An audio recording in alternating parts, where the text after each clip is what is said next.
Let's welcome Bryan Cook.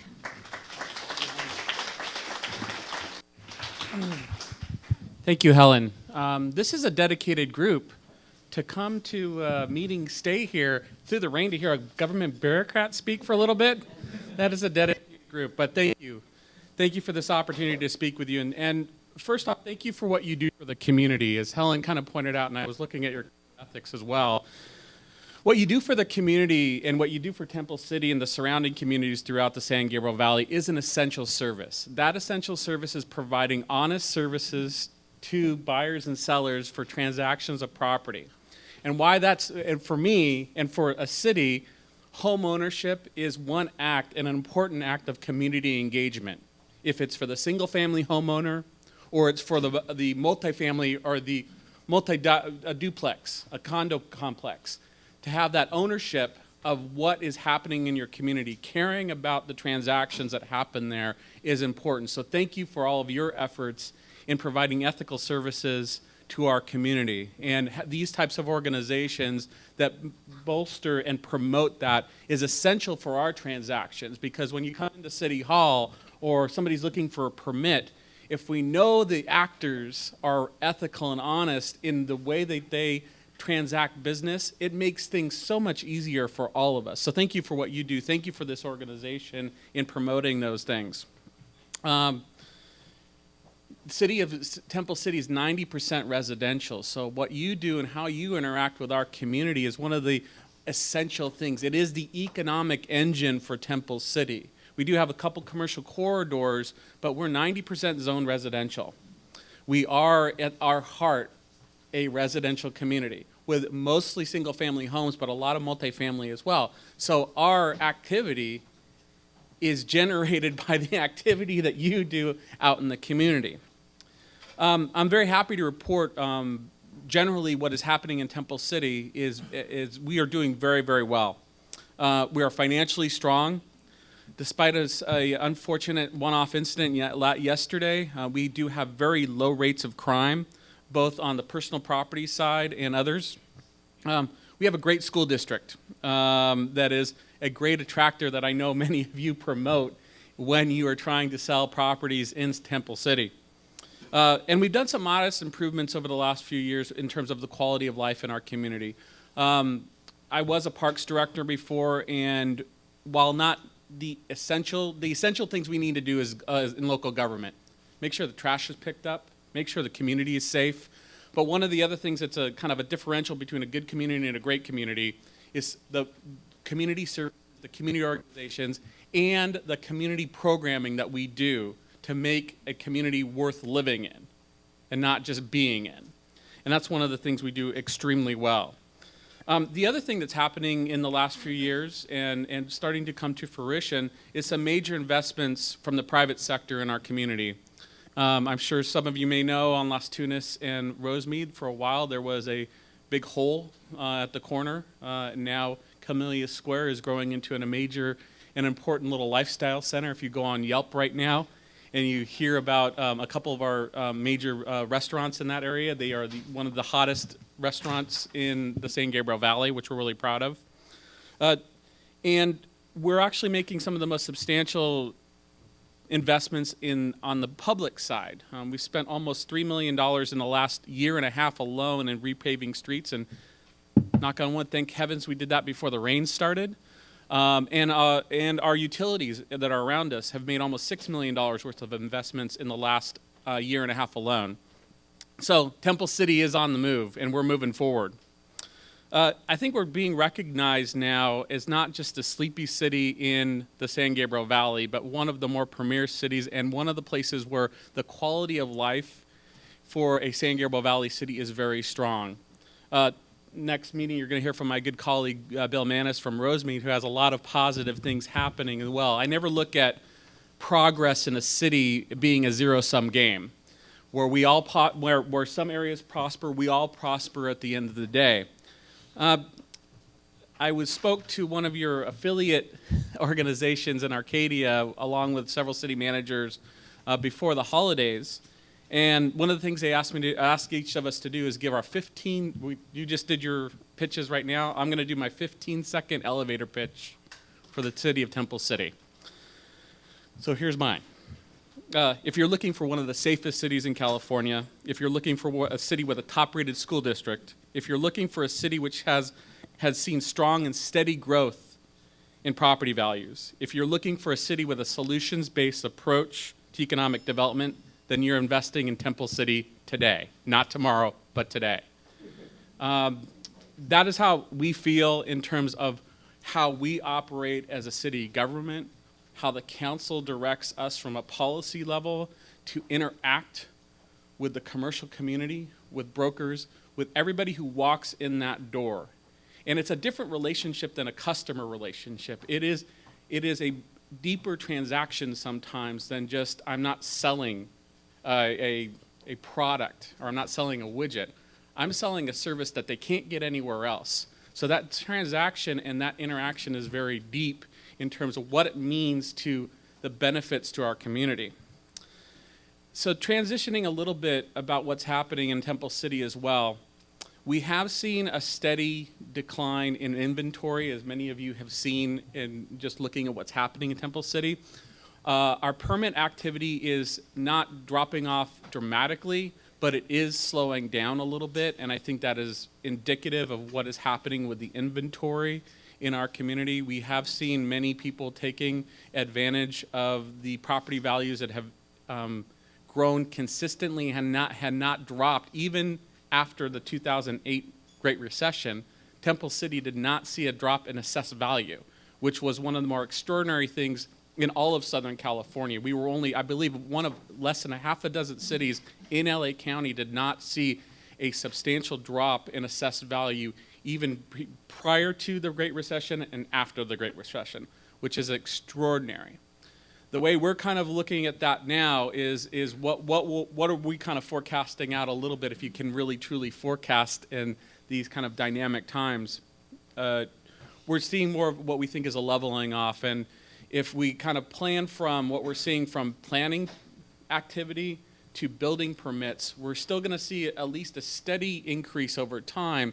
But going out further, if you have planning permits, somebody's going to go, buy a parcel and maybe tear it down or other things. There's a lag time between that and when the building permit is issued. So with that indicator, we're seeing kind of steady growth, but not anything dramatically going down, but not anything dramatically going up either.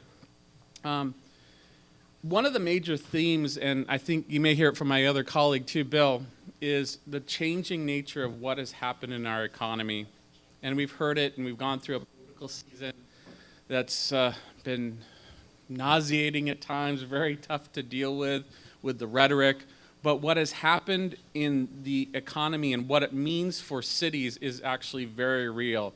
If you think of economic development, I use one example that I think is important, and I think is the most visceral illustration of what's happened.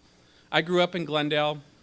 I remember going to the Santa Anita Mall, in this beautiful, wonderful place with Nordstrom's and everything else. Who would imagine 25, 30 years later that one of the major tenants in that beautiful complex would be a Gold's Gym? It is turned into lifestyle such.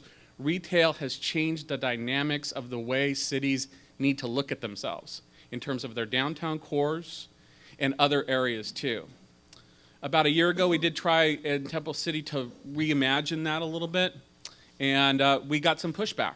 And that's part of the process. That's part of the democratic process for people to engage us and look at things.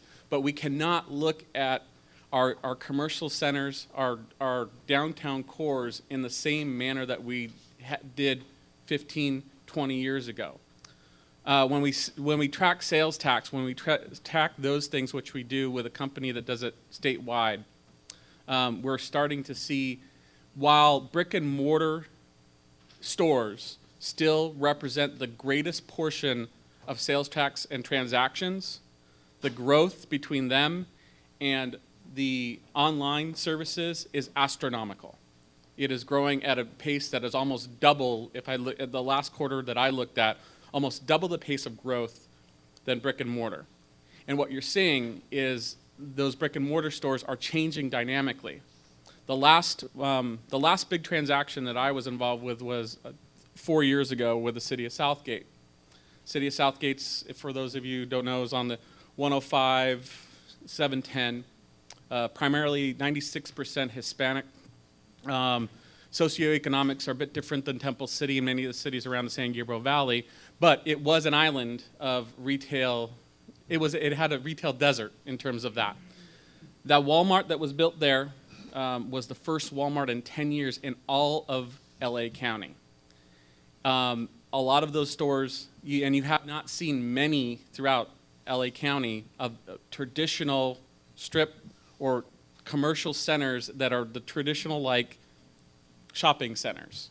There's some activity happening in and around us, but if you think about it, it is more of a lifestyle center component. There are things. If you do not have restaurants, if you do not have services, if you do not have things for people to go and do, you cannot just open up a center anymore and just hope people come in and shop. So that dynamic has changed who and how cities have to approach development. Some of the things we've been doing in Temple City over the last few years, and Helen is on the city's planning commission and is very involved in this, is looking at our general plan. Our general plan really will keep intact what is essential to the city, which is its residential component. It's its single-family homes and those things. But when we look at the commercial corridors, we have to be imaginative about what that can be. We cannot be static in thinking, here is what these commercial corridors will be. We will have to let the market somewhat work its way through how development happens. The other thing we're doing at the corner of, and everybody knows there's a dying dinosaur at the corner of Las Tunas and Rosemead called Kmart. It's not not if, it's when it will be dying. The way we're trying to address that is we are not in the commercial development business, nor should we be. That is for the market to help drive and dictate. But we can set the conditions of development and encourage and ease the development process while still doing our due diligence in making sure we're safeguarding what we're supposed to be safeguarding. So we are developing a specific plan in that area so that the development community can say, okay, here's the envelope in which we can develop. As long as we develop within that envelope and within those boundaries, we will try to remove or at least get done the environmental reviews, all the regulatory things that take time, and time in the development world is money. Takes time to get through, so we can work through that so the development community understands the rules of the road in terms of how they can develop there, and provide the ease of use to say, okay, if I have a development that's going to fit within these boundaries, we've done the environmental clearances, we've done many of the regulatory steps that have made that easier for them to come and develop. Parking is also always an issue in a city, even though we're hearing these pronouncements about autonomous cars, self-driving cars, and those things. For the foreseeable future, at least for cities, we still have to plan that LA is a auto-centric city. And so we have to deal with that. So we're, along our commercial corridors in Las Tunas, we're looking at additional parking opportunities throughout there.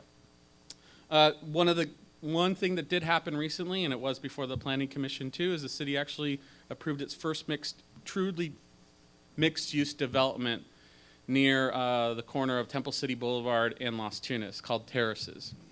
A modest, in comparison to other surrounding cities, I would say a modest mixed-use development, about 64 units of high-end condominiums, plus a little less than 25,000 square feet of commercial space.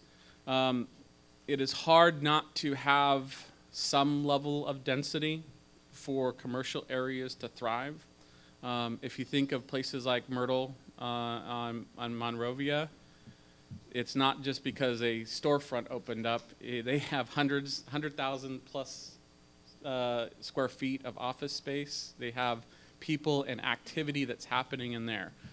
The community spoke very loudly about, at least on Las Tunas, how they felt about a couple things related to traffic. I think that does translate somewhat into what they're going to look at in terms of density, but I think everybody knows things have to change somewhat for things to be more vibrant. Lastly, on the economic development front, we lost, and we sound like a broken record in government, some of us government bureaucrats, but we lost redevelopment in 2011, 2012. It was really the only tool that either the state of California and cities had to really attract development. It was the only effort that we could have to say, go to a developer and say, here's how we can either assist you or deal with public improvements to make your pro forma work for development to work. So how have we had to switch gears? Well, the organization has had to switch gears. I talked about us and the collaboration with the realtors. A mindset has to change and is changing in local government, and what we're trying to do in Temple City is look to be solution-based in terms of our approach to development and our approach to the transaction, from the simple transaction of a permit at the counter to a big development. One example of that is the mixed-use project we did. There was some community concerns about the density. So we worked with the developer and said, okay, we'll bring some resources to the table for you to look at some architectural features of that project so you can at least address some of the community concerns that are there. We brought some resources to the table. We started to think creatively as well, and that's what cities really need to do nowadays, because we do not have the tools that we did 5 years ago. Maybe questions will be about what happened with the election. On the federal side, for cities in a contract city of Temple City side, there's very little that from a federal side. I think the macroeconomic issues that impact us are going to impact us broadly and impact the San Gabriel Valley. But in terms of actual real dollars programs, there's very limited things that on the federal side. But on the local side, there were a few measures that did pass. Prop 64, medical marijuana, Measure M, the transportation tax, and a parks initiative that did pass, that we'll see some funding come in to local cities that we'll be able to reinvest in the community over the next decades and even in the next few years. The medical marijuana issue is out there. We do not have, because of the amount of commercial strips that we have in commercial land, it's not as huge of a problem for us, but the council did put a temporary moratorium on both on the residential side and on the commercial side related to the dispensaries and the distribution of medical marijuana. So in closing, how am I feeling, or how is the city feeling about the future? Very positive, but with some cautious optimism. And why that cautious optimism? One of the cautious optimism is that there's a lot of positive things happening locally. People are investing. There's the unemployment rate in Temple City is very low, which can translate into property values as well. So we're looking very positively. Where we have some cautious optimism is what's going to happen on the macro level. What is happening with bigger policies? You know, I'm not an investor, but I do read the Wall Street Journal every once in a while, and the little bit I get out of that is there's some changes. And one of those is that we have to kind of watch, but it's hard to kind of pinpoint for us, is what's going to happen in Asia in terms of the investments that are coming, and particularly from China, and the capital inflows that have really benefited this community in terms of investments. I can tell you with Camellia Square, for example,